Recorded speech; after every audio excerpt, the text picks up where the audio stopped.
Apa kabar teman-teman semua? Semoga sehat selalu, panjang umur, dan dimudahkan rezekinya. Tentunya masih bersama saya Bang Al di channel Scaryland. Pada kesempatan kali ini saya akan kembali membacakan kisah mistis yang berjudul 7 hari setelah kematian ibu. Dan seperti biasa, cerita ini dikemas dalam bentuk series, jadi akan bersambung di setiap satu bagian. Namun sebelum kita lanjut ke ceritanya, alangkah baiknya buat teman-teman yang baru bergabung di channel ini untuk menekan tombol subscribe agar tidak ketinggalan cerita menarik lainnya dari Scaryland. Oke, tidak usah lama-lama lagi, langsung saja kita ke ceritanya.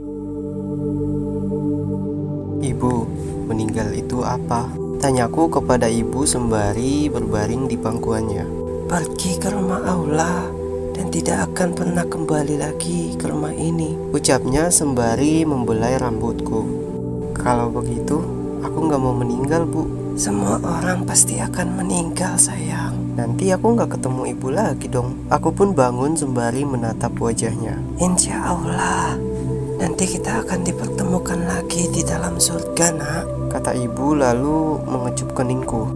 Percakapan masa kecil itu masih terdengar jelas di pikiranku. Kukira setelah belasan tahun berlalu, aku akan siap menghadapi kepergiannya. Nyatanya, baru seminggu saja rasanya sudah sangat berat. Tok tok tok, Lang. Kak Nasrul memanggilku sembari berdiri di depan pintu. Aku pun menoleh, lalu melihat pakaiannya sudah begitu rapi. Kakak mau kemana? Pulang ya?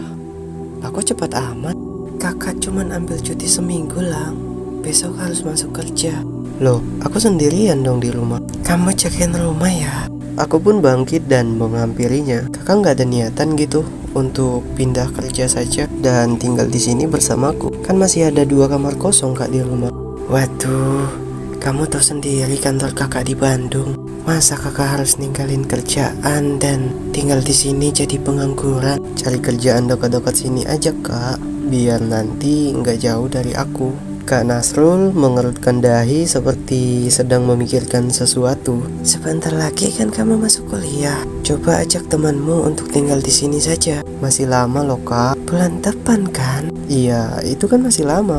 Sebentar itu, Lang. Lalu Kak Nasrul pun berjalan keluar. Spontan aku pun mengikutinya. Lalu kulihat di luar ada abang ojek online yang sudah menunggu di luar pagar. Kakak nggak pakai mobil? Kamu pakai aja. Aku nggak punya SIM Kak. Udah 17 tahun kan?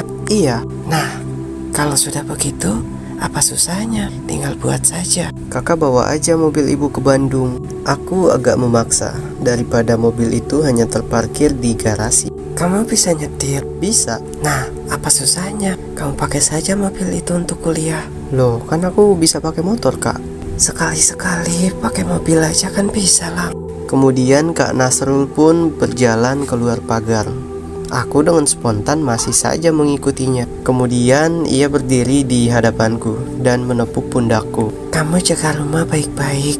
Nanti kalau udah libur, kakak pasti pulang kok buat nemenin kamu. Iya Kak. Kalau ada apa-apa atau butuh uang, kabari kakak ya. Oke, jawabku singkat. Kakak pergi dulu ya, Lang. Pamitnya sembari menaiki motor. Assalamualaikum. Waalaikumsalam, jawabku membalas salam kakakku. Kemudian motor pun melaju. Kabarin aku kalau udah sampai ya Kak, teriakku sambil melambaikan tangan.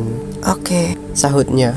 Kemudian motor pun melaju dan akhirnya hilang dalam pandangan. Sebelum masuk ke rumah, aku sempat melihat di ujung jalan ada beberapa orang sedang sibuk membongkar tenda di depan rumah Bu Salma, salah satu teman pengajian ibu yang ikut menjadi korban dalam kecelakaan maut itu.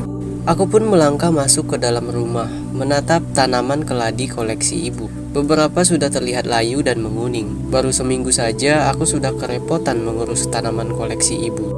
Padahal selama ini ibu bisa mengurus semuanya dengan baik, meski ia sangat sibuk. Bergegas aku mengambil semprotan air lalu menyiram tanaman-tanaman itu.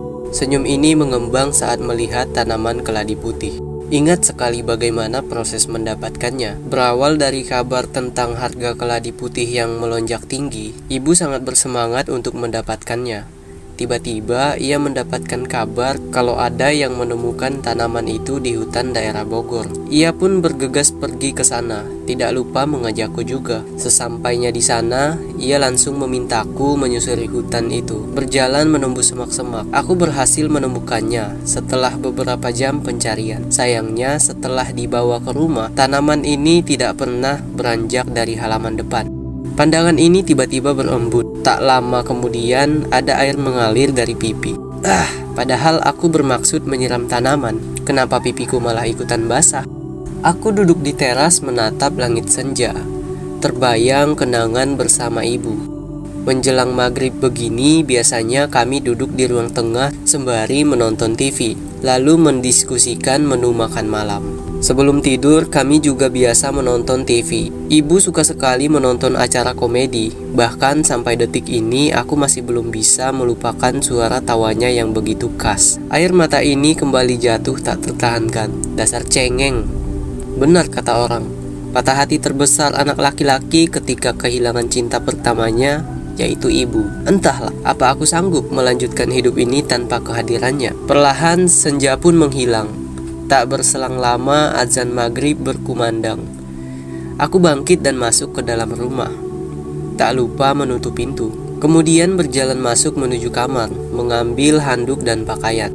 "Son," ucapku saat melihat kucing kesayangan ibu. Samson sedang berdiri mematung sembari menatap ke arah dapur yang gelap. Aku mendekapnya pelan. Samson terperanjat lalu berlari ke ruang tengah. Tek! Kunyalakan lampu dapur, lalu berbelok ke kamar mandi. Brak! Sontak aku membalikan badan menghadap pintu. Kubuka pintu. Kulihat panci kecil sudah tergeletak di lantai dapur. Kuedarkan pandangan mencari keberadaan Samson. Kucing itu tidak terlihat di dapur. Aku kemudian menutup pintu untuk melanjutkan mandi. Tok tok. Kumatikan keran air lalu menoleh ke pintu. "Lang!" panggil seseorang dari luar. Suaranya sama persis dengan ibu. Aku pun mundur perlahan menjauhi pintu. "Lang, tolong bersihkan badan ibu, banyak darah." Dep. Badan pun terasa lemas dan bergetar. Sementara pikiran ini masih mencerna suara dari luar. Apa benar itu suara ibu? Cerita ini pun bersambung dan kita akan ketemu lagi di bagian kedua. Terima kasih buat kalian yang sudah menonton sampai akhir. Jangan lupa tinggalkan kenang-kenangan kalian dengan cara mengklik tombol like pada video ini. Terima kasih.